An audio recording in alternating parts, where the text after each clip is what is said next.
You're listening to the Coop Homeschool Podcast. This is your podcast for community, humility, and joyful fun in homeschooling. I'm Mandy. I'm Jessica. And this is The Coop. It's Hesitant Homeschooler episode number 3 today. Excellent. I don't know what to do all day. So that is the question we are answering today, and hopefully it'll put people's hearts and minds at ease of what to do all day with their kids when they homeschool. Yep. All right, so first we're going to be talking about our personalities and how that dictates the day. Also, some 4 essentials for what to include in your homeschool day, which are free time, intentional time together, outsourced learning, and academics. Yep. All right, so let's go talk about our scoop on the coop. All right, I'll go first. Last Friday, my husband decided that we would do an early fire outside. Nice. And so it was really nice because it was before it was dark. We got to have our desserts a little bit early. So we did an early dinner and sat outside, just the 4 of us. Nice. And it was really nice and it was peaceful and we were talking and just catching up. And my daughter was even bringing up some stuff that we learned in our unit on the human body, which we're still working on. Still plugging away at that slowly. But the thing is she's retaining the information because she's taking it in chunks that she appreciates. And so then it was funny because my little guy, he loves to talk about the videos that we watch associated with our lessons, and he knows the names of the 2 doctors that are on the show.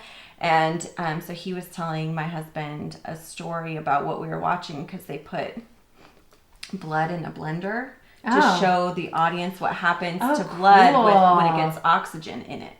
So it was a little bit gross, but he had to keep talking about it. And so here's my little guy saying, there's blood in a blender and they drank it. And I'm like, no, they didn't drink it. So funny. But it was just cute to hear his version of what he saw. But now my 3-year-old's going around telling people that he got to watch blood in a blender and they drank it. Crazy. Yeah.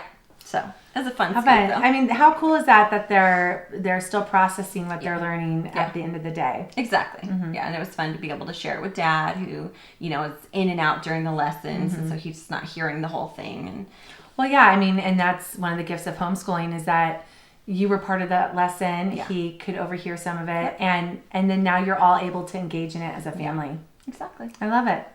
Okay, so we did our movement video today. So nice. I know some of you have maybe have seen the movement video that was on the movement blog that you posted a while ago. Yeah. And we had you had led us, being the professional dance instructor that you are, led us in a dance movement video. It's 12 minutes long, and so we did it this morning, and it was so nice and fun. Right. And I felt invigorated by it. Yeah.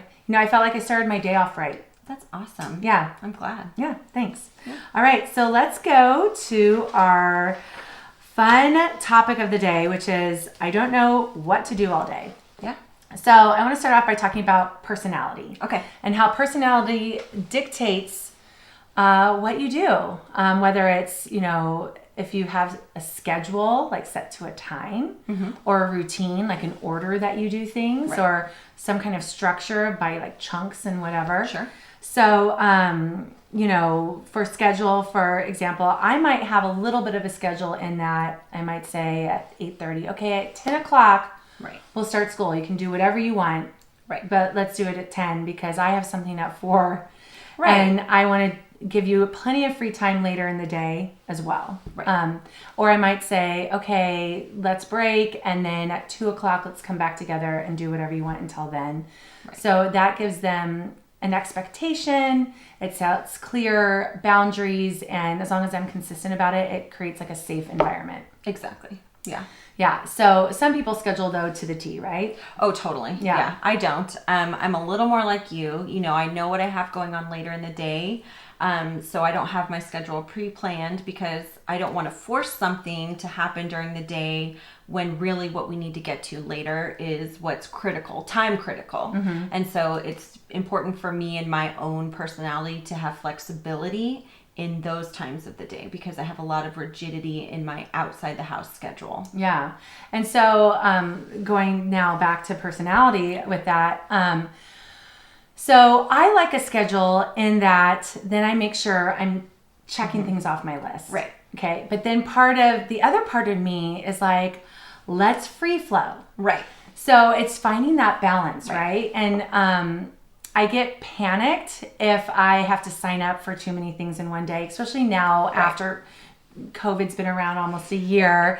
Now it's like having a lot in my day is stressful. Right. So, and not having that fluidity is harder.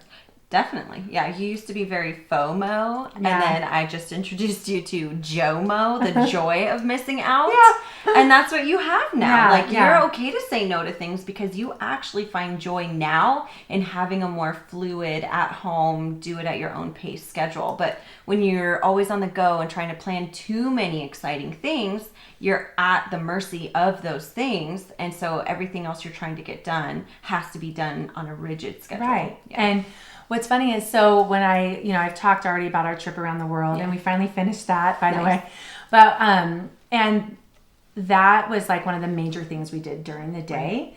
And it actually added a lot of stress to my day in that I was like, I wanted to get this thing done. Right. I would sometimes push us through. And it's just a really weird balance, you know, and then, so we're talking about our personalities, right? So then you think of your kids, right? Right. So, I have a son who loves to know what's happening. Yes, minute by minute. Yeah.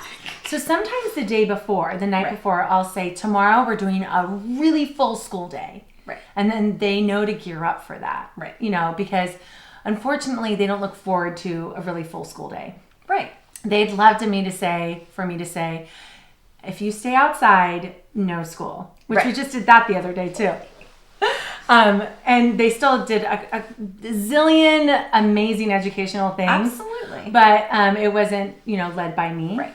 So, but anyway, so a lot of times I'll tell them the night before for the ones who need to know. Yes. And then, or if they have like something they need to do right when they wake up, I let them know the night before. Right. So, okay. So think of the personality of your kids and, you and how to balance all that. Okay, so let's get to the essentials. Yes. And so we've outlined 4 of them, and the first one is like the big one, the free time. Yes. Yeah, that's a really good one. So free time is not just free for all. We're not sending our kids out saying, don't talk to me. We're not saying, don't ask us for help to do things. It's not ignoring them to do other things. It's intentionally giving them time to figure out what they want to do, to come up with a game themselves. If they're trying to create some kind of play game, come up with the rules. You structure it yourself. If you're doing, any other activities, it's kind of just led by them and they kind of have ownership of that time. Yeah. And they might invite you to come along with them, or they might want nothing to do with you. Right. And then that's your golden moment. Right. I'm never too far, because I still have a 3-year-old. So if they're actually playing together, or at least, side by side, I'm always close by so that I can intercede when my little guy has had too much free time or needs some coaching through it. But my daughter, she can self-regulate all of that stuff really well. And so I know that she's good, and she just will come to me when she's ready for something else or wants to do something together. Yeah. So, yeah, I'm definitely there to help them to do things. Yeah. And for example, my kids, we bought them a website for Christmas. Right. And so they're slowly building their pages. Yeah. And they really need me to do that. Yeah. So if it's not a moment where I need to do my own thing, then I'm available and I can help them edit the video or post the video, show them how to create a new page on the website and things like that. I want to list some of the things that they have done in their free time just recently. Yeah. So, they're creating their own books, especially one of them. Yeah. She's creating coloring books and she's creating informational books, all using graphic design. Mm-hmm.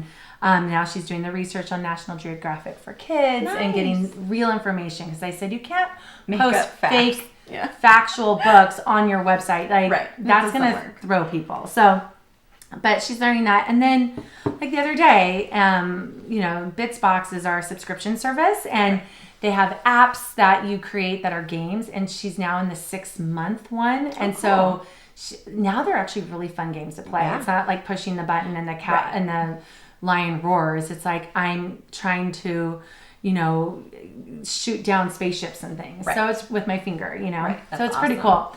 So she was doing that for probably a half an hour, 45 minutes. And then my son wanted to do it. And then my other daughter wanted to do it. So they were doing all that. They have free access to one or two of the laptops. I have mine. Right. So they only use mine really now for the DVDs for math. Right. But so they have access to that. They also, write scripts. My son's trying to make up a golf Stratomatic game. So he has football Stratomatic and baseball Stratomatic. Okay. And so explain what Stratomatic is. So Stratomatic is a board game. Right. And it basically is based on like the stats. It's almost like fantasy football, but with a board. Okay. And papers. Okay. And so you get a new set of papers every year for the team of who's on the team and their stats. Okay. And so then for when your player is up, when you roll, it tells you whatever you land on, what they're most likely to do for that. And then it's either 2 bases or 1 base or it's an out, and it tells you. So, and then right up his alley. Yeah. Yeah. So he and Marcus are actually trying to think of that. And, another thing they do, just talking about golf now, is we have a putting green out in our family room. Micah the 10-year-old is putting all the time. That's awesome. It's really cool, whether it's during read alouds or waiting for us to leave. The golf clubs are always there, and he's constantly putting. Even if we're watching something on TV, he's putting. So he's going to be pretty good at miniature golf. No kidding. And then they're learning iMovie and Camasti or whatever the PC version of that is. And then they'll pick up instruments and start playing them. They'll put on performances. Those are just some of the things they do in their free play, or free time, I should say, that I have not directed them to go do. Exactly. Yeah. I would say, like, in my house, there's many of those things. My daughter does a lot of reading in her free time, so that's not directed by me. She does her, reading of a chapter book, or she'll pick up an audiobook. Tonight she was reading Calvin and Hobbes out loud to her brother and her cousin. Cute. And then as I was leaving, she set up a store. She's been wanting to play store. So she still does a lot of play pretend and imaginary play things, which is actually so wonderful for my son to see. Oh, definitely. I had a really hard time with imaginary play as a kid. Mm-hmm. It was very limited. And then I didn't really have other children around me other than maybe at school when there wasn't as much time to do that. Mm-hmm. And, so I never felt like I was good with imagination. And, my son, so whether he would be more like me or not, I don't know, because he has this beautiful example in his sister of free playing for hours. Oh, awesome. Imaginary play. She'll sit there with her Legos for 2 hours, and he'll sit there maybe for one of them and watch her and kind of interject and play along. Cute. Yeah. So there's a lot of imaginary play at our house. Definitely the instruments. And then, so my little guy definitely needs a little more. Like his free time, his ability to be free time by himself that long is short. Well, it's same with my 6-year-old. Like she comes in and checks in with me more and says, "Will you play Uno with me?" Right. Well, that's still sure. Yeah, I'll join you for that. Well, can we do a Maisie Makes video? Right. Sure, I'll help you with that. Right. So they're constantly creating. And you said something earlier about, was it Peter Gray that said it, about not inserting yourself? What was it was about having too much structure. Yeah. So there's some amount of letting kids kind of dictate their own rules, because then they can kind of learn to self-regulate. So there's a social emotional learning component in that they can regulate against other kids and being able to kind of set parameters that they all agree on. But when you have given them, as the adult, given them too many parameters of how to play, that becomes too much of a challenge, and it actually takes away their freedom to play. And so it's actually quite interesting, the balance of like trying to help organize something for them, and then it being too much, and then there's actually no creative freedom. Right. No, I love that. And what I love, even though we keep saying over and over, it doesn't mean we're not involved. Right. But at the same time, we moms do need our own downtime throughout the day. Right. Or just time to make them breakfast. Yeah. And clean up or, and so I know there's a lot of moms out there that would say I would go crazy if I was, at home all day. Right. With my kids. Not at home all day, but with my kids all day. Right. So I think like the free play is also a nice time for your kids to see you utilizing your free time, reading a book or doing something you love or, calling a friend or whatever, Right. So, okay. So we focus a lot of time on free time because that is like so essential and no matter the age. Right. And it allows them to pursue their own interests and have like maybe they might have a little interest and try it out and then it'll grow and blossom and then it's something they can really dive into. Right. And as homeschooling parents, that free time really allows us to see what they're passionate about, what they gravitate to, how they play. How they play really helps us understand how they learn. And so if they're hands-on, if they're more interested in stories and different things, it helps us know how to gauge things and curate them for them. Yeah. No, I love that. And I did notice like one of my kids in free time, she's always asking within an hour of free time. She's always asking to Zoom with somebody. Right. So she has this need for social connection. Yeah. But I wouldn't have known that if I was always structuring their free time. If I was always had the whole day on a schedule. Right. Or if free time was limited to only an hour. Yeah. Oh, exactly. Right. Yeah. You would have cut her off before she had long enough to say, an hour was all I needed by myself. And now I'm ready for something else. Yeah. Yeah. And I love that we don't have to limit. When you think about in a traditional schedule, and some people have a traditional schedule at home. Yeah. They only get 30 to 45 minutes. And so I think of all these things that we've talked about that they do in their free time. Right. Productive things. Yeah, that would be gone. Right. The blessings of boredom can like blossom. Oh, I love this B moment. Right. Blessings of boredom can blossom beautifully by, no, I'm just kidding. I don't know what else to say, but it's just to remember that like when your kid says they're bored, you're actually probably doing something right. Right. It's good. Yeah. Now what are you going to do? Yeah. Figure it out. What would you like to do? Are you coming to me telling me that because now you would like to be with somebody? It's okay to have had enough alone time and to want connection. That's fine. And I know that kind of leads us into our next essential. Yeah. Oh, definitely. So, I feel like I had a quote on that, but maybe I didn't. No, I didn't. Okay. So, the second essential, if I can say the word, is intentional time together. Right. And again, we're still not talking about academics. Right. So intentional time together could include, games and experiments and conversations and movement, like the video that I was talking about. Right. Now if in their free time they came to me and said, Mommy, can I do this? I want to do the movement video. Right.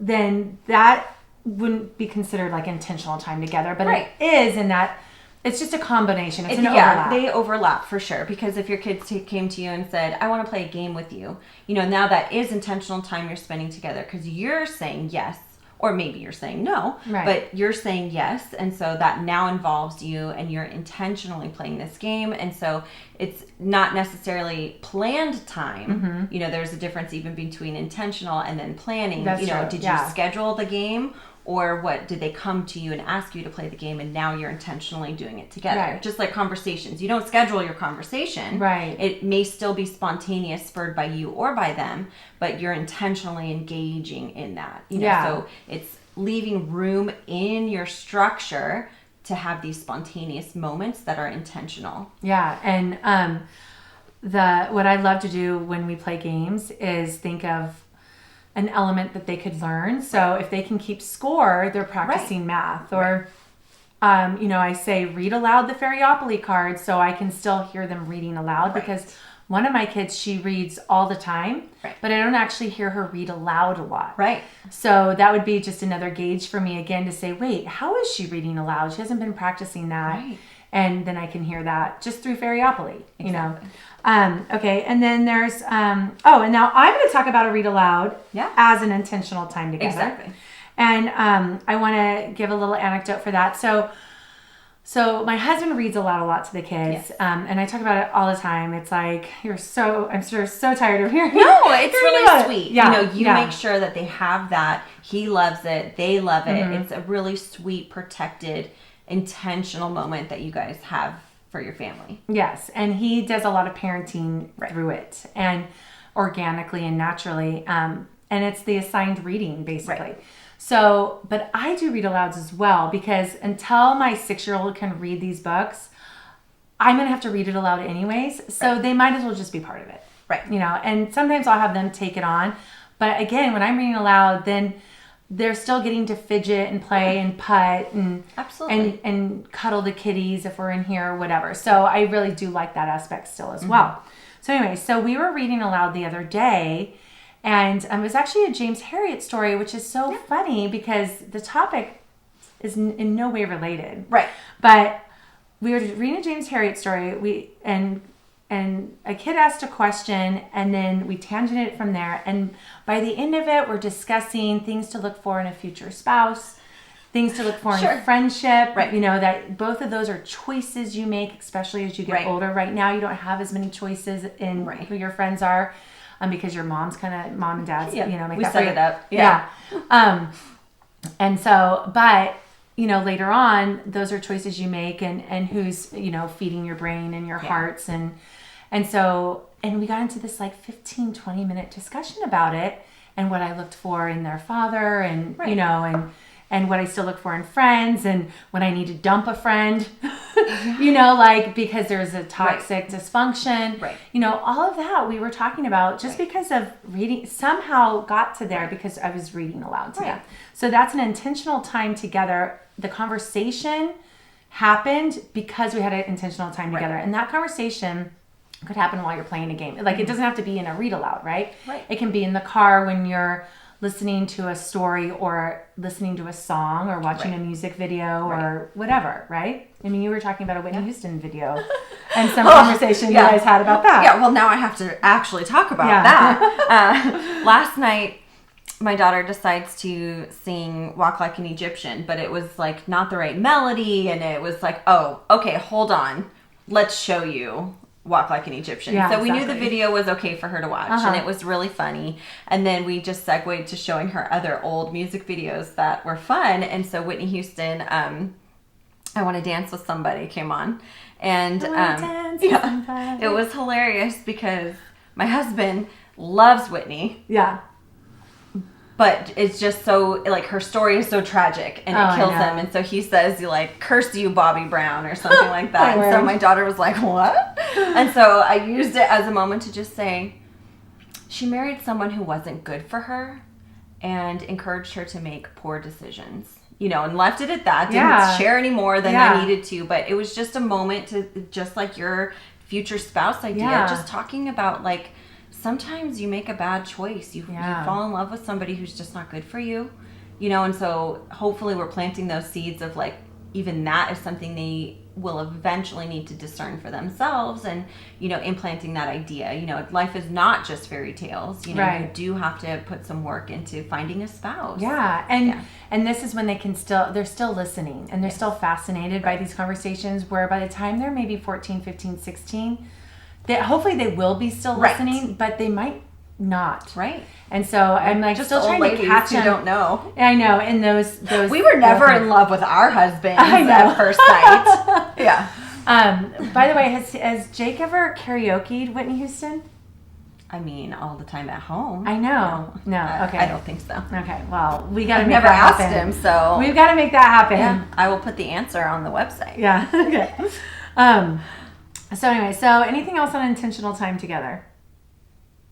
I don't think so. I think the thought just came to me that I wanted to make sure I said out loud, which is that, you know, these are just ideas that we're sharing that have come up through our own experiences. And I think that what we're really summarizing here is that having space is good. Structure is neither here nor there per se, but it's about having space in your day to have these moments. So we're sharing these moments because they wouldn't have come about if we were worried about sticking to a schedule. If you felt derailed by a conversation that was taking you away from the read aloud because you had something on your list to do next, you might not have had that organic conversation. So there's also this idea that there's space that's good to have. And so, just when you're thinking about what you're putting into your day and what you're wanting to do, it's okay if you have nothing for 30 minutes. Right. Because you never know what needs more time or what you're going to spontaneously find when you're intentional. Yeah. And I have to say,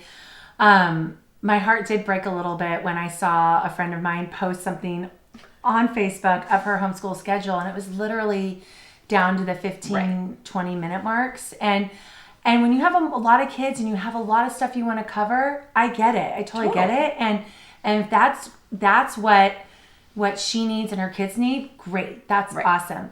But like for me, that would never work for me, even though I was a traditional school teacher, even though my life was all that way growing up. But right now, since they're little, I want that space. And so when I saw that, I was like, oh, no, I could not do that. But, but again, and that's how every family is different. Right. And so what breaks my heart, probably on the other one, would break her heart to see like, aren't they learning stuff? Right. Like, where's all these wonderful, awesome enrichment, subjects that could be infused into their life that they're missing out on. Right. So, it's just your perspective and your personality again, when it comes to that. And that's again why we call it us schooling. Exactly. Yeah. And it's funny that you were mentioning that, the structure of time, because what came to my head was when I organized my dance camps, because I do literally make a schedule for myself. I have lesson plans, I have an entire curriculum I'm trying to get through in a week for a dance camp, and I plan out every 30 minutes or so, but I'm not married to it. So during the week that I'm running my dance camp, if the kids are loving something, I don't stop it for something else unless it's kind of lost the height of its value. Right. And now it's just being prolonged. Dwindling. Yeah. So there's moments where you can say, all right, let's get back on track here, because the height of the value has been received and now you can move on. But I wasn't going to cut it off when we were in the middle of experiencing. Right. Just because I had a schedule to stick to. Right. And if I didn't accomplish everything in the week that I wanted to, what I hope is that they took value away from that no matter what. They didn't know what my master list looked like. Right. And so I think that's a something, even when you zoom out and think about the big picture of our kids' whole lives, like I hope that there was just so much value infused in what we did do during the day that the scheduling of it and the check boxes don't matter. Right. And that's probably how people who have those strict schedules are. Right. And maybe the last thing on their schedule doesn't get handled. And they start the next day with that and they, move on. But when you see it, when you visually see a rigid looking schedule, this is more intense than a traditional school day. It was intense. Yes. Okay, so let's go to essential number 3, outsourced learning. Yes. I love this category. Yeah. Well, you provide outsourced I do. Yeah, I do. And I highly value it because we've talked about this in a previous podcast, but I think there are people out there who make great mentors to my children that is on a skill that I can't provide for them. And so for me, it's really important. And then of course, in my home and in yours, we value music. And so music lessons are one of what we've termed non-negotiables before. They're going to take music lessons to a certain extent. So if you've never listened to us before, I'm not so overly rigid that if it was tears and heartbreak, I would force the issue. But it's something we really value, and so I would keep working to find a way to make music exciting and to keep them invested in it in some way. And so outsourcing those lessons is critical because I can't offer music lessons, and so, and it's a passion that I have teaching dance, and so I love being able to be a vendor, to be someone who can have people come to them and mentor their children. Yeah, I mean, it's a gift. You've said this before. It's a gift that you give your child. Yeah. Because, like, for example, let's say someone's really interested in learning another language, besides Latin. My husband's doing the Latin part, but let's say it was Spanish. They actually have vendors called, like there's one called Homeschool Spanish. Right. And it's someone from Guatemala they're talking with over, Zoom or FaceTime or whatever it is. And he can teach them, and you can sit there too and learn too, Right. And that's a gift you're giving them. Yes. And, whether it is you're outsourcing sports or art class or theater, all those wonderful things that fill up their day. Right. For traditional school kids, it's always in the evenings. Right. But for us, we can do a lot of that during the day. There's a lot of dance schools during the day, theater groups during the day. Right. So I like, my kids just got home from youth group, right? Yeah. So I love that. Like they get home, they're excited. They did art, they did soccer, and they have other people in their life, giving them this awesome experience and the community. Right. There's so much to be had from the outsourced learning. Oh, yeah. And that's where they can develop their interests and their passions. So absolutely. They can dabble here and there and find what they really like. And that's the thing too. Like you can see, like if your child is doodling all the time, you can say, oh, maybe would you like me to gift you some art lessons? Like, would that be something you're interested in? Or outschool it or whatever. Or if you see them throwing the ball around in the house a lot, like, you want me to let's go to the batting cages. Right. Would you be interested in doing that or going and watching Little League and seeing if that's something you're interested in? Right.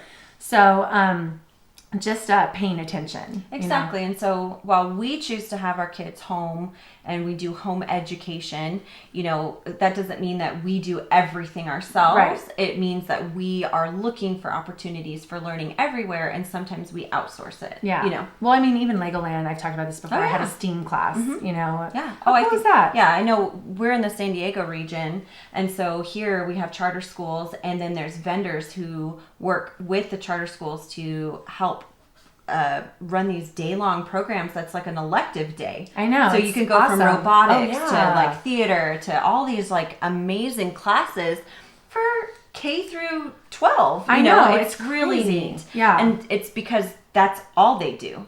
So they can specialize and find teachers, and so they're hiring people like me to go there and to be a daytime program. Yeah. Well, think of farm school, right? Yep. You had your daughter in farm school. Yeah. I outsourced that because I'm not great with animals. And you don't have a she farm. loved them. Yes, I didn't have a farm. You don't have the chickens and the goats. Right. I couldn't help her feed a pig named Pierogi. That cute. she'll never forget that pig named Pierogi. And it's just, it brought so much value to her life. Yeah. And she still wants to be a veterinarian. Yeah. And I'm sure that has a huge hand in that. Did she love? So we just did James Harriet for our Coop Group book club. She loved those stories. Loved it. Yeah. So we read Treasury for Children, and it has a bunch of short stories, beautifully illustrated, by the way. So if you're not familiar, check it out. This was my first exposure to James Harriet. Me too. Actually. Yeah. So now I want to read his other All Creatures Great and Small. Yeah. So. And apparently everybody knows who that book is, but when they tell me it, I'm like, I've never heard of that book. I've heard of the book, but I've never actually read it. And I couldn't have said James Harriet. No, and I've never heard of, I had heard of the hymn. Okay. All Creatures Great and Small. And my kids, I had them learn it when we went to Big Sur. Right. As that was our hymn for the road trip. Road trip, yeah. For the bag of fun. Right. Yes. But did you know that James Harriet is actually his pen name? His name is James something White, Wight.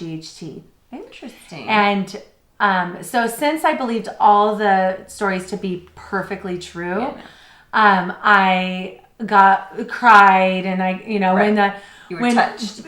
when little kitty Moses is suckling the pig, I'm like, but come to find out, they are based on real stories, but just the fact even that the name is different makes them untrue. Right. They're not true. Yeah, but they are based on real experiences. Yeah, because there's like a cow finds her way home. Blossom travels through the village and finds I'm like, I want to know, did that actually happen, or was it a dog? Right. And he changed it to a cow or something, But anyway, so why were we? So she wants to be a veterinarian, and so yes, this book really, she really liked hearing the stories, and I'm sure it's one she'll go back to and be able to remember her favorite ones, because I think she'd love nothing more than to go visit and have these crazy stories. Like, she's a kid who likes crazy stories. Yeah. And so she wants to have those experiences. Totally. She's not looking for your mundane, come in for your shots and leave kind of job. Right. Yeah. Well, so what I wanted to say about that, though, is how old was she when she did farm school? 3. Okay, so she was 3. Who knows if that gift of those outsourced lessons or experiences ignited. Right. So it had like a situational interest. Right. Probably always fun to do it, and then it became a deeper interest. And now for years she's talked about becoming a vet someday. Right. So it's just, I think it's a super neat idea when you think of outsourcing special lessons and things like that could be gifting them with like a future passion. Right. And I think what you're also saying is, like, it's broad. Yeah. When we're talking about outsourcing, we don't literally mean dance and baseball and the very typical extracurricular activities. We mean anything. Yeah. Anything that you think somebody else could provide value to your kid, then consider that. So for mine, I knew that she wanted to be outside, or I needed her to be outside, because she would probably not go outside on her own, because she just didn't know what was available to her. So having the farm, there was horses next door, there's all kinds of neat experiences. I loved the approach that this woman took to kind of these preschool age students. It was Reggio Emilia. Anyway, it's a great approach to teaching kids, and it's very organic and really led by the child. And so that ended up shaping my whole philosophy and wanting to continue educating my kids. So me outsourcing that for her ended up really being a gift to me too, because it showed me how much she was learning as a 3 and 4, and she continued taking different things on the farm until she was 6. Because I would bring Augie there as a baby. Yeah, so well, you did that instead of our enrichment academy through our charter school. And then that year I must have done both, because she was still at EA when I had Augie. But anywho, she would learn so much, but she thought she was playing all day. Oh, totally. And so I just saw that value, and for me it was really important. So that was definitely, I'm glad you brought that up. Oh, yeah. I forget that that's something that it's all I related, right? Yeah, and then eventually you'll outsource the horseback riding. Right, eventually when I get brave enough. Just say yes. I know, yeah, no, but eventually, she'll be surrounded by other animals in different ways, and that interest will just probably continue to grow. Right. Until it doesn't interest her anymore, which may or may not happen. I don't know. So another way to outsource that I want to touch on is through a family member, because you were talking about mentoring and things like that, and how cool, if my sister being a writer, I could have outsourced that more and given her more access to the kids, even though she works full time and we're 2 hours away. Yeah. But one thing my kids have done is, my dad is an engineer, and he's created a whole Disneyland in the backyard that we can actually ride. Right. So cool. So my daughter said she wanted to create a ride, and it was Ruby's Safari. Okay. So he said, let's do it. So that's what they did. And when the coop was going to come our coop group was going to come to the theme park last May. Yeah, during COVID. And that was going to be the ribbon cutting. Oh. We were going to do the ribbon cutting for it. I know. It was like, we were so excited. So, but life happens. Yeah. And I didn't think to still do a ribbon cutting, which is a bummer. I wish I would have done it. But, and so she and her siblings did like the plaster and the painting and the projection of the image on the wooden, and basically they're just giant what are they called, 3-dimensional boxes with like shadow puppets? No, dioramas. Oh, right. So they did giant dioramas of different, like they had an African one, they had an Alaska one, they had a rainforest one, I think, and then you drive along, and there's things you can do with the animals, like you can crank it and make the lion eat the butt of the zebra, so right, because that's what she'd come up with. So there's, I think, and then for the Alaska one, you can move the skyway or the gondola up to the top, or what's the funicular, or whatever it's called, up to the top of the mountain. It's so cool. Like they have in Juneau. So, so not a funicular, it's a gondola. I forgot what you call it, a sky tram or whatever.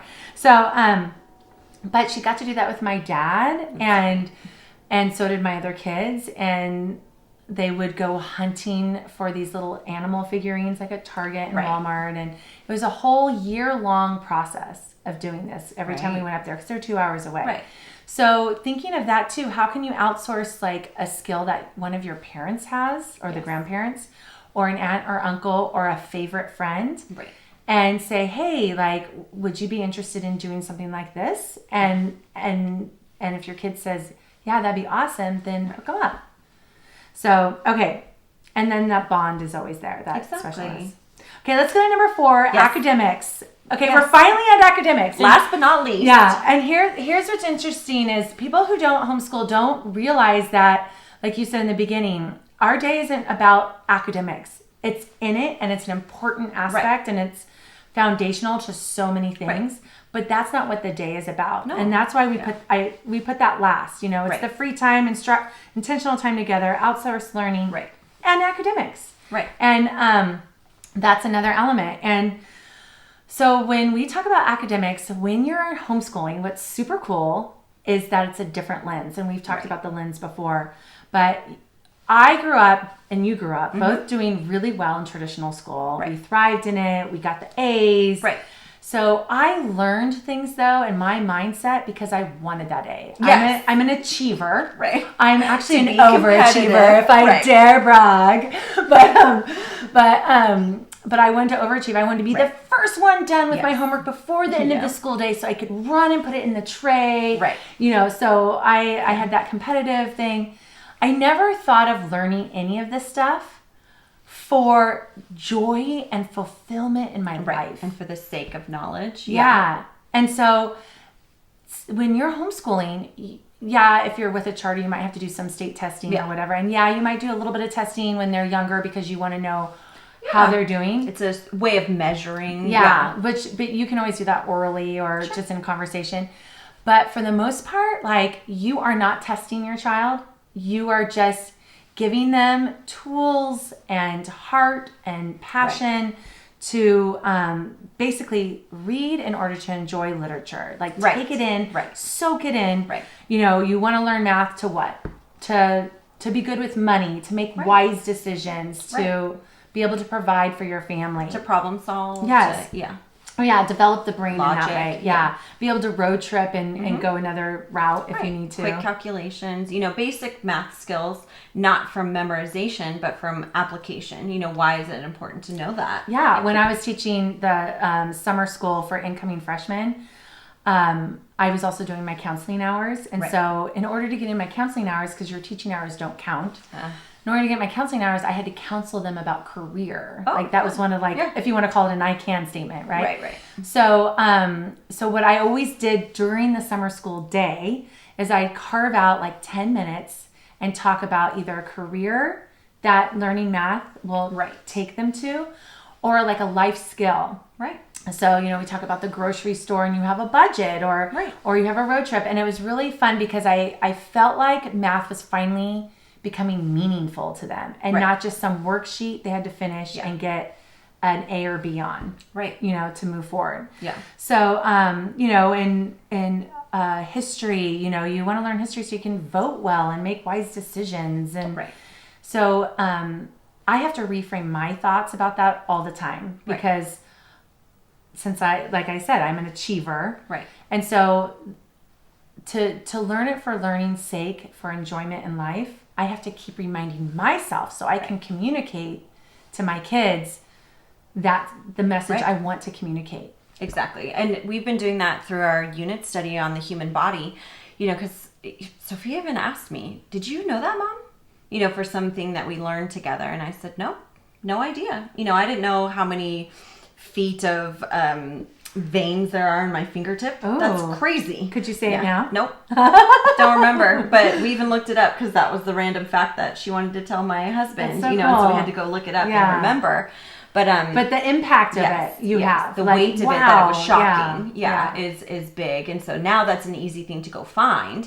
But just knowing how fascinating that is, and me being excited about it is genuine, you know, because I love learning. And so that's something that I'm able to do alongside them and show them, you know. And so I know we talked about that in Hesitant Homeschooler 1 when we talked about content and stuff, you know, because I don't know everything. Right. I'm not teaching them from my base of knowledge. Right. I'm teaching them or making sure that we have the sources for teaching them things that I think that are important, you know. And so, yeah, I think that when I think of academic education, I'm thinking of being able to support their future possibilities. Yeah. So she may not want to be a veterinarian. Right. But if she does, and those are interests that she holds, let's make sure she knows what's going to be involved. You know, so, you know, what aspects are there? The science. Right. Yeah. The care, the time management, you know, that kind of thing, the hard work and dedication, because that's not easy to go through veterinarian school. Right. Well, that's when my kids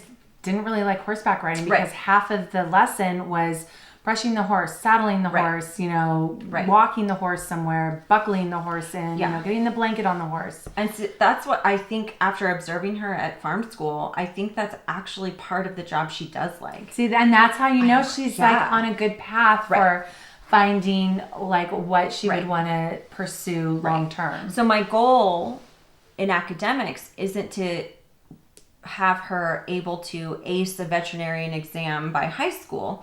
My goal is to have her able to reach her goals on her own. Yeah. You know, and so that those are skill sets outside of academics. Yeah. You know, those are life skills that are embedded in the learning. Well, yeah, I mean, those are the conversations you're having. Right. You know? And then when it comes to the academics, like, oh, is this a goal of yours?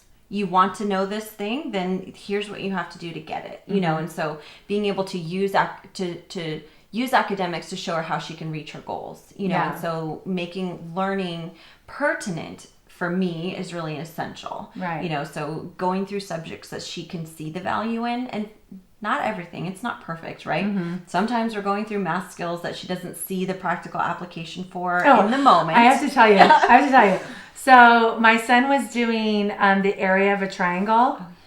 So I remembered the formula. I forgot it was half base times the height. So I remember. Have I talked about this before? No. Oh, so half base times the height. But I forgot that triangles are half. So I was thinking it was base times the height. And so when finally we figured out I had taught him wrong and he had to redo it, and now it's, you know, and I didn't even need to teach him. He'd already done the DVD. Right. But then he went stray on it and went back to reverted back to like regular base times the height on like a square or whatever, or a rectangle. So anyways, or parallelogram. I don't even know. I don't even know. Trapezoid, whatever. Tiffany Young. So anyways, so when I realized I made the mistake and I told him, he's like, "Wait, you don't even know this?" And I was like, "Well, I don't remember it." He's like, "So you don't use this?" And I was like, "Well, no." And he's like, "So why do I need to know this?" And I was like, "Because I'm not planning on being an engineer someday." Right. You might. You're planning on driving a train or being a civil engineer. Like, you have to know that stuff. He was like, "Oh, okay." Right. I was like, what do you think Papa does in designing his rides? Like, he's doing this every day. Like, this is how he designs his rides. And it just goes to show that education isn't one size fits all. And so your kid was able to sit there and say, how come you don't know that? Right. But you need me to know that? Yeah. You know, but that's the thing is, I mean, really not the real answer, but the easier answer is, well, I had to learn it too. Yeah. I just forgot. Because you're right. I don't use it every day. But very astute for him to point that out. Oh, you totally. know? Yeah, it is. Yeah. And that's also was a clue to me that he's getting older because he's noticing the mouthing of my, he's calling my you words out. And he's calling me out on everything. So also, you know, learning art and music, that's being taken out of the traditional school, you know, unless you're in like a private school that has more freedom. But the traditional school that's public, a lot of that's being taken out. And I sometimes wonder if it's because art and music can't really be tested. So they can't get a measurement on it. It's like subjective. Yeah. Yes and no. There are standards for That's every true. state. There are. There's national standards for the arts and there's state standards. So That's true. they But have them. They don't test on it though. No, because they don't teach it. Yeah. So there are standards that they could be using and applying. So there are educators who are outsourced vendors and come into the schools. That's true. Like when I learned the recorder. Right. Yeah. So there are vendors who do that. And I only know this because it's part of my certificate in dance education. And so I had to learn the standards, and I had to put together lesson plans that included the standard, the numbers, like the I can statements. It's the same thing. And so we do have, and plan assessments for them. So there are standards, there are assessments, there are all of that for all the arts. Music, but dance, they don't do art. it. No. And I feel like because we've been so grade oriented, like what grade you're getting, scores and stuff. Right. I feel like art and music, even if you're never good at it, can be the benefit of learning them are just because the benefit of life. Right. Besides like what it does for the brain Right. and all those wonderful things. But like it doesn't translate as much, even though it actually does and people don't realize it. Yeah. But they don't realize it translates to the engineer knowing proportion and things like that. And but it's less tangible. And I mean, I simply would say learn art and music, even just for the sake of enjoying art and music, so you can travel the world and sit in an orchestra and know what's going on and enjoy it. And some of it comes down to the same idea of history. Yeah. We value history a lot, and there's good reasons for it. Right. But what about art history? What about knowing the names of composers and why they wrote that music in 1882, that was really critical to the time, or they were executed because they wrote that music? That's crazy. You know what I mean? Yeah. Like those are really, it's history. Yeah. But because it's really arts oriented, it's not usually covered. Yeah, it's an elective in college. Right. That's it. Right. It's not, you don't even know it's there. Right. Yeah. And so that's in our Music and Movement episode 31. We talk a lot about how the arts education isn't valued, even though there's a huge community advocating for it. And it's just really tough because there's just science upon science pointing out the correlations between, achievement in the arts and achievement in academics. Yeah. And so it's too bad that they're not considered core subject areas, because we do have measurement tools for them. There are these things, but they just get cut. They fall below the line for most schools because the other subjects are considered more critical. Yeah. And I actually really love that podcast. Right. Because I feel like it just shows so much of the depth that we don't know what we don't know. Right. So, and I say that all the time, right? Even about us. Like, we don't know what we don't know. Right. But those of us who don't have training in music and that depth that you have, like, we don't even know what we don't know, and what, and the benefits that these extra subjects bring. Yeah. It shouldn't be extra, but no, I know but they are. Right. Well, in both of our homes, music is a core thing. Right. So when I was thinking about what I do all day with my own kids, music is not only a part of our free time, but it's a part of my academic schedule for her. She has to practice 5 days a week, and so I try to give her some autonomy in when, I let her know, like, oh, you're not going to be able to practice at this time, so if you're going to get it in today, make sure you do it, and so it's her responsibility to remember it, the same way that it's her responsibility to sit down and be present for an academic subject that we're going to do together. Yeah. So I want to say one last thing about academics. Yeah. So when I was getting my master's of ed, so this is like 2 decades ago now. Don't say that out loud. Oh my goodness. So, and of course we're learning about Maslow's hierarchy of needs. And and what was so interesting is I was going to a Christian school, and our teacher, she was a former nun, actually. Oh. Yeah, and I was in the she had decided not to be Catholic anymore, but she was still going to be celibate. Isn't that interesting? And she was getting her PhD, and as part of that, she was teaching our class. Wow. So on the philosophy of education. So we were talking about Maslow's hierarchy of needs, which is just saying, like, in order for a kid to be to learn, they have to have been fed. Right. There's certain needs, survival needs, for them to even be able to learn. Right. And so she was saying how, the traditional school is set up for that, for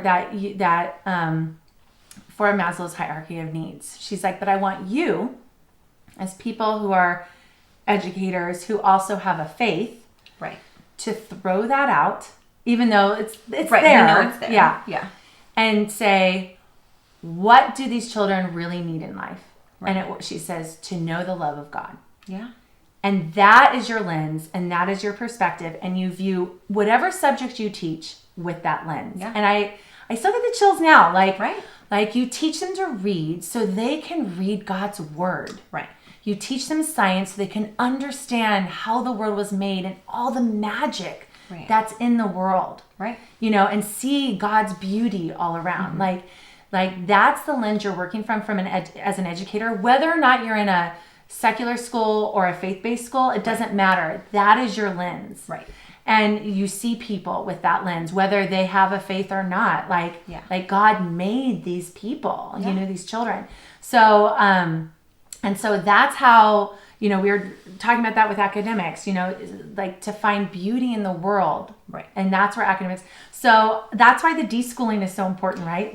Like deschooling meaning like undoing the, well, how would you describe it? Like undoing. Oh, deschooling. Yeah. Just taking away the lens that school is the most important thing. And that's what education is. Taking away the rigidity of these imposed structures that don't meet the needs for people at home, you know. And so I know that was coming up a lot in our research, is just hearing all the stories of how the rigid structure at schools was really killing the spirit of learning in children, in these anecdotal stories. And it was just really fascinating because it's just kind of, I don't know, it's just, so deschooling is really just getting rid of that mindset and being free to learn and seeing learning all around. You know, it's not from your academic subject book. Right. You know, learning is all around. That may support the learning, and that's fantastic and valuable, but that's not the only way we learn. Yeah. And we're learning all day. It's not from 8 to 3. No. So we're gonna jump into some like 1 or 2 examples of our own schedules. Right. And it'll be a whole nother podcast that we talk about how to schedule your week, how to schedule your day, and different samples of that. And we've alluded to that a bit on here. Right. But we're just going to give a sample of, I took notes one day. Right. What'd you do? What I did. You want to hear it? Yep. Okay. So, and this is a full day, but I barely planned it. Right. So some days I do plan a lot, like when I'm traveling the world. I know we're going to go through the Kiwi or the Atlas Crate. You know, I know we're going to do that stuff. So while I was getting ready for the day and listening to our podcast, my favorite podcast, and then some of that was cuddling with, you know, my youngest, my son was doing piano on his own. My daughter was planting her strawberries kit that we got at Target in the $3 section. And then even during that, when I was done cuddling with my 6-year-old, she and my daughter, Ruby, were doing their Bits box, that apps thing. And then the girls went and walked the cat. And then I was like, they weren't ready to sit down and do stuff. They wanted, you know, nobody was coming to me saying, what are we going to do? You know, so they were full and doing their own thing. So I let them keep going. Right. And so, you know, I'm cleaning up from a get together or party that we had, and Micah actually helped me out with that. He's cutting off balloons and things like that. And then he played his baseball in the house, and he's doing his putt-putt on the golf. And then the girls went back to doing more Bits box, making their apps. So then finally it's 10 a.m. And and so and then now I'm like, hey, let's read some James Harriet stories. Here's the moment. And I had told him 10 minutes we'll read James Harriet. Right. No, you give him a warning. So then I sit down, my son's still playing his golf. The girls asked if they can grab the kitties and cuddle them from this room and to move into the big room where they're not allowed. And I said, sure, we're reading about cats and dogs. You can cuddle them. So, and then we had discussions all along the way. I'm crying at the Christmas kitten story. You know, she brought her baby kitten to the house. Okay. Yeah. So then that goes on for like an hour. And then now we're at 11:15 and it's lunchtime. I, you know, give them hot dogs or whatever it is. And then I got a phone call from my sister and also from my mom for planning something coming up. So while I'm doing that, the phone calls lasted like probably a total of 30 minutes. My girls get down the guitar that's just hanging next to the piano. Of course, it's not her ukulele that she never practices and has lessons for. But, you know, they get down the guitar and they're taking turns playing it. And since my daughter does play the ukulele, she has a little bit more finesse with it. Sure. But my youngest is watching her and she picks it right up and is fine. Like she's like trying to find frets and do things with that. So they're doing that. My son's still doing putt-putt on the golf thing. Then finally I get off the phone. I'm like, let's do the movement video. Right. So we do the movement video. And that was, 12 minutes. And then then I said, okay, I always tell them after the movement video, we're going to go right and do the math. Right. Then they did their math. Okay. And they all do it at the same time. Then we were sitting down to do our phonograms, our words, our grammar stuff. And we moved to this room, and they pulled some picture books off the bookshelf that are all about grammar and where commas go and apostrophe goes. And it's really funny because you move the comma and it's a totally different, and it's like a comic book almost. So that's cute. So I have 3 of those. And so they wanted to do those. So I was like, sure. So we did those. That was like a half an hour, and we're laughing and we're trying to interpret, wait, how is this different? And where did the comma go? And we're talking about it. And I've never done a formal lesson on commas. I've never done a formal lesson on apostrophes. Right. And this is the moment. This is the moment when I say, well, normally the apostrophe means ownership in this situation, but in here it means it's an is, And then, so we do that. We're doing punctuation on their leading. Great. So then we finally get on the phonograms and the words, and then in the mail comes the patio trash can I've always wanted and finally bought for $20 or whatever. Yep. And it's just a snap and click together. So I asked my son if he wanted to do it. He said no. So then I asked my daughter, do you want a giant kiwi crate? Because here's the instructions. Right. Here's the pieces. Treat it like a kiwi crate. So then she put it together, and then my son was in tears because he changed his mind and he wanted to do it. And I was like, it's too late. I already offered it to someone else, Right. So she was putting that together. She sorted the laundry. And then my son is teaching my younger one her words. And then they are leading worship at church in a few days. So then they practice their worship songs and their choreography. Right. It's all hand motions. And then we sat down, and it's right before now the spouse is coming home. So now it's about 4:00. And I open Who is Elvis Presley? So this is my history and music moment, right? So we learned about gospel music and watched YouTubes about that. Through Who is Elvis Presley, we learned about the Great Depression. We watched kid videos on that, which they wanted to watch over and over again.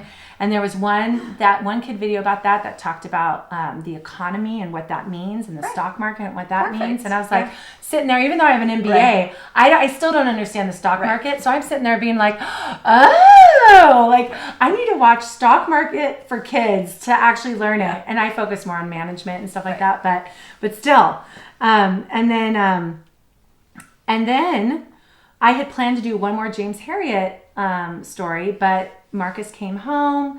We were listening to Elvis, had dinner, and then he was reading the Pinderwicks to them. Right. So we went ahead and did that. And then Micah said he wanted to make a Stratomatic golf game, so that's something they've been working on. And then, and then while they were doing that, I was like, girls, you want to play a game? Go pick one if you want to. And they said, yeah. So they went and picked Labyrinth out, which is a good problem-solving one. Right. We played that.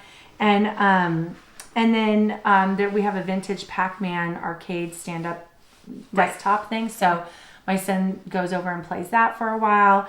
And then all throughout the day, sprinkling, running outside and riding a bike for 10 minutes, or whatever, grabbing walkie-talkies and going down to the swings down at the tree.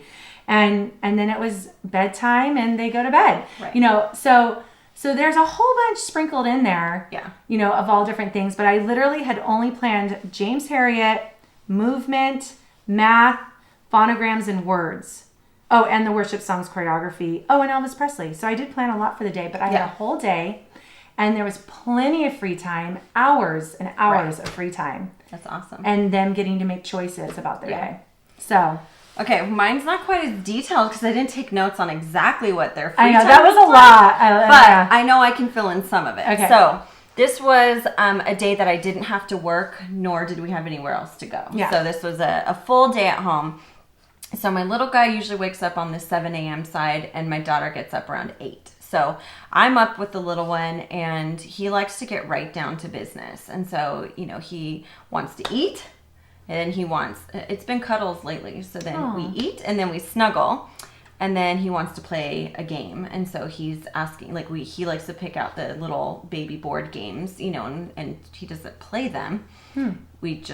He tells me what to do and I follow along. Oh, funny. You know, I'll move my piece over here because that's what he said to do. Or I spin the spinner even though that's not what he wants. You know, he doesn't want me to move my piece. He's creating his own games. It's Augie rules.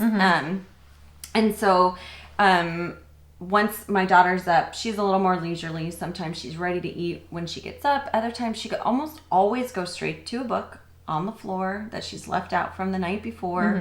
Usually the Calvin and Hobbes, but sometimes it's something else. And so she just lays down in her pajamas on the floor in the playroom and she's reading that book, you know, and then that's when I usually tell her what's going on for today. Or she will ask me. So she'll say, Mom, what do we have on the schedule today? And so when I say we don't have anywhere to go, but I would like to do your unit study on the human body and math and spelling. And so she goes, okay. And then I tell her, you just, you know, we'll kind of see when it fits in. I don't need to do it at any time. And then, so usually, you know, I gauge on what they're doing. When my daughter seems like she's ready to sit with me and have time with me, that's when I'll say, let's do our unit study. Right. Unless she has to do something different. So this particular day, it was at 9:30.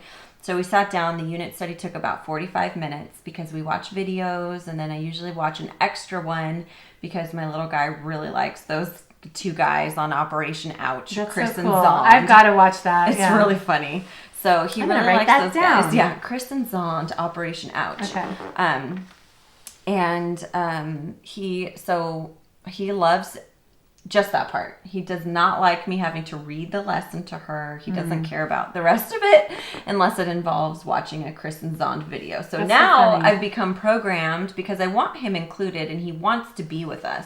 He wants to be where we are. He's good at doing free play side by side with my daughter, but he's not good about doing his own thing while we are doing something else. Right. You know, he's 3, so he wants to be a part of what we're doing. Yeah. So I have to actually now make sure I always have a video for each topic we're discussing, even if there isn't one included in the lesson plan for that day. No, that's great. Well, that's a way that's the one room schoolhouse, right? Like you're looking at both of their needs. Yeah. So right after the unit study was done, I asked her, do you want to do your math and spelling now or do you want to do that later? And she said, I just want to do it now.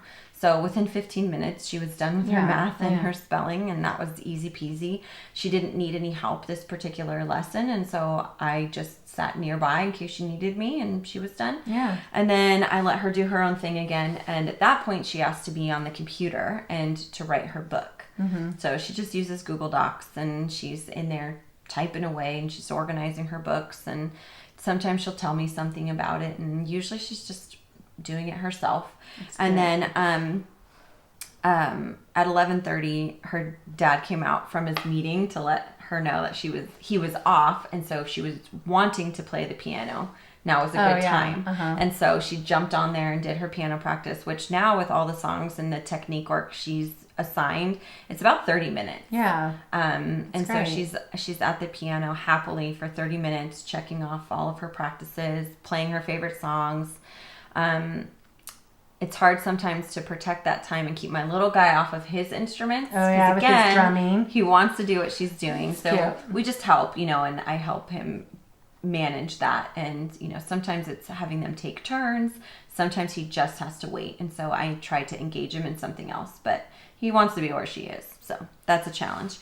And then it's lunchtime, and that's when Dad usually comes and hangs out with us. And so the kids get some wrestle time. And yeah, so it's like literally just loud sounds and people flying and all kinds of things happening for that time. Lunch is usually a little more self-directed. Obviously, I have to help the 3-year-old, but my daughter, I encourage her to figure out what she wants to eat. And when she needs help, I help her, or my husband will add on to whatever she's doing for lunch. But lunch, I like to be you need to manage your lunch. Yeah. You know, make healthy choices. Except when I'm there, you give me a charcuterie board basically to enjoy. Yeah. But still, that's a help yourself. You know what I mean? Like I don't usually cook a lunch. Oh, right. You know? Yeah. And breakfast is sometimes when I feel like it. Or But I know I didn't really talk about breakfast. My kids are on their own for breakfast. Yeah. So then after Dad goes back to work, usually there's a little bit of a, so my little guy needs to get outside at that point. So usually that's when we start to go outside. And the other day he wanted to get all the different balls out from the shed. And so the footballs came out. We have one of those ladder toss, the rope toss. And so we were playing that game together, and it's, quick. He's only on it for 5 minutes. Yeah. Then he wanted to go pick a tangerine and eat it off the tree. So we ate a tangerine. And, so we're just, You're doing the 3-year-old activities. Busy. Yeah. And so my daughter flits in and out. She comes outside and sits with us for a little while. Was that the day she was reading the James Harry? No, that was a different day. My mother-in-law was there that day, so our day looked very different than normal. Yeah. But so then it was about 2:30, and they wanted to play a game together. So we went back in the house into the playroom, and we got out some games. And again, the little guy just kind of derails any actual game that follows the rules. But we did our best. And then I kind of left them on their own free time. And then Dad got off work around 4:30.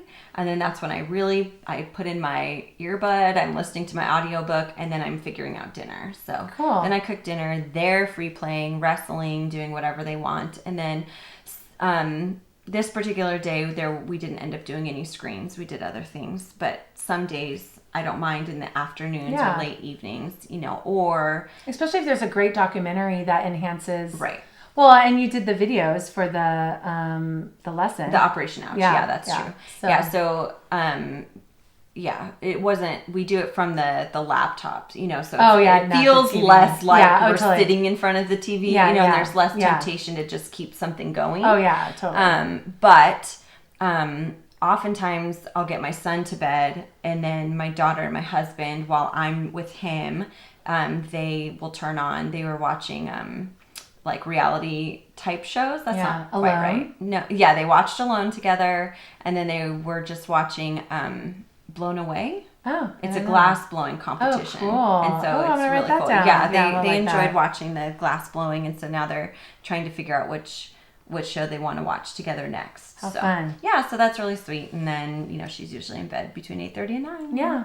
Yeah. That's what we do all day. And she probably reads before she goes to bed. And right. Yeah, my daughter will stay up really late reading in bed. And, when she's eating, the book is in front of her. That's how I was when I was in junior high. Oh, totally. I would have my book sitting there, and I'm eating my cereal or whatever. Right. So she has a book at the counter. She has a book on the couch. She has a book in her bed. Yeah. They're all... She came out just tonight. I saw her coming out of the van, and she had her thumb in the book, she walked in the house. Yeah. So has 4 to 7 books going at the same time. And sounds like mine. Yeah. So that's also happening when we don't even know it. Right. Right.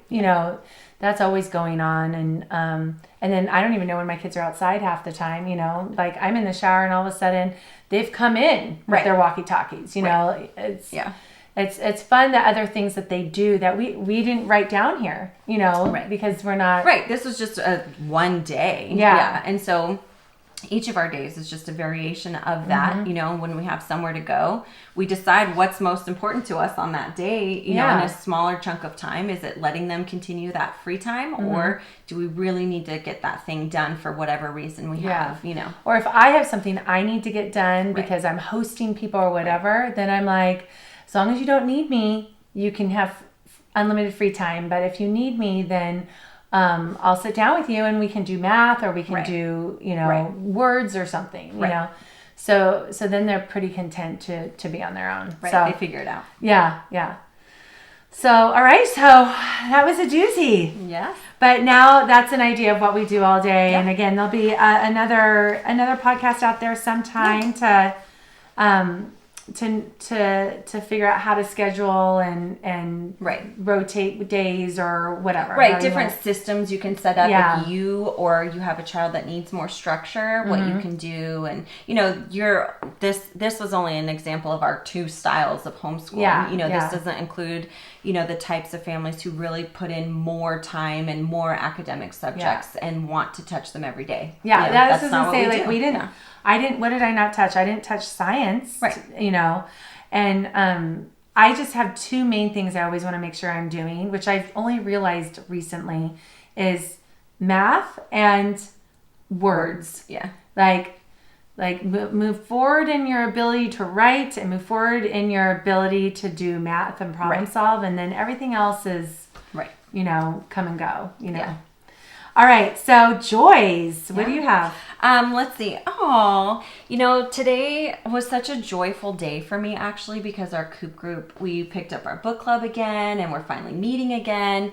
And it just brought me so much joy to see our Coop group together, and not just the moms, because we had Valentine's Day, but just watching the kids. Yeah. Because there's the girls who are all such strong personalities and loud, and they're running the world over there, and then there's these boys, and I mean, the little guys have just really grown up, and to see like such a big clump of boys all of a sudden, I was like, where did all these boys come from? I know. We used to think there was only like one or two boys, but that's because everybody was there was some older boys, and then just a whole bunch of babies, and now the babies aren't babies, and then we just had a good showing today too. Yeah, we did. And it was just so sweet. One of the newly 8-year-old boys came over to Augie and was helping him because he wore his sandals. He insisted he wore sandals to the park, which was not good. But I wasn't going to force him. Oh, my kids wear flip-flops. Yeah. So then he's getting stuff stuck in his shoe, and this other little boy got to August before I did, and was like dusting off his foot. He's touching my kid's like sweaty, dirty foot. And he's 8. And he's 8. Newly 8. He's a sweet big brother. He's a middle child too. Yeah. And he's just the sweetest boy. And so me seeing that, and then it made me pause and watch and observe all the different dynamics today when I could. I wasn't near the girls very much because I was hovering by my little guy. Yeah. But just such sweet kids, and even if they're not all going to be lifelong friends or even find a best friend in that group, just knowing that when they're together, there was no problems today amongst the non-toddlers. Everyone else, they were able to do an activity. They were able to free play together. Yeah. They were able to eat together. Yeah. They made blankets for the Humane Society, and it was just like the rag blankets with the place where you cut and you tie the knots. And what was cool about that, not to piggyback on your joy or anything, but is that they worked in teams, and they just self-selected their teams, and they moved around and helped each other. Shared the scissors. My 6-year-old was with the 13-year-old. Right. And when they were done, they didn't leave to go do their own thing. They all had the same goal in mind. And this was not something that we were like, no, you have to make a blanket. Oh, yeah, no. It was definitely just a fun service project. And so you could see the heart of the service in it. Yeah. Well, so it was just all so much joy. One of the kids was like, can I instead take this home and give it to my grandma? That's hilarious. I missed that one. And I was like, oh, why don't you ask your mommy to take you to Michael's and pick out fabric that's perfect for your grandma? Right. And make one specifically for her. That's hilarious. So it's just really cute, but that's how much she found joy in it. Right. That she loved the project so much. She wanted to gift it to someone she loved and not, an unknown, so that's a little harder, Yeah. So I just had a lot of joy in seeing that again because we just took a little bit of a break since the holidays. And so finally getting back into our group groove was really cool. Yeah. Ruby thinks they're doing that at your house tomorrow, just so you know. Yeah. So I gave her some fabric just so it wouldn't be all of your fabric, but whatever I could figure out.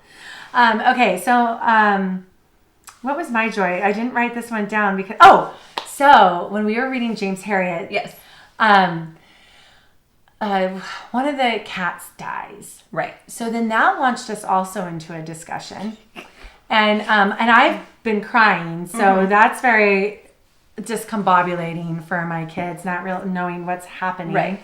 And normally I'm just crying when I'm mad at them. But this time I'm crying about a story. Yeah. So it was so cute because my 6-year-old says, so we have 2 cats, Choo Choo and Orangutan, and she goes, when Choo Choo dies, can I hang him on my wall? And since my older daughter has always wanted to be American Indian when she grows up, she has like the animal skins on her wall already, like because that's what she views as American Indian, and she has like one of those dream catchers and stuff, so my 6-year-old has seen that, and so now it's like, oh, can I put Choo Choo on our wall? when he dies. And so then we launched into this whole discussion about taxidermy. Right. And Ruby's like, I get choo-choo, you get ring-a-tang. Now they're fighting over which cat they can have stuffed and mounted on the wall. Yeah. Oh my gosh. And it was just so funny because I know that they would die if their cats died, you know. Right. But then I said, well, then we would just get new cats, like hopefully not, but you know, I you know, if the kids are young enough, maybe we'd get new cats. And so we had that whole discussion, and it was just amazing that this little book did this little story, I should say, did that. And we're talking about life and death and caring for animals. And so it was just a joyous time because there was space, like we were talking about. There was space and time to have that conversation. And that's where the real parenting happens. That's where the real education and the passing on of wisdom happens. Yes. So, all right. Well, that's Hesitant Homeschooler.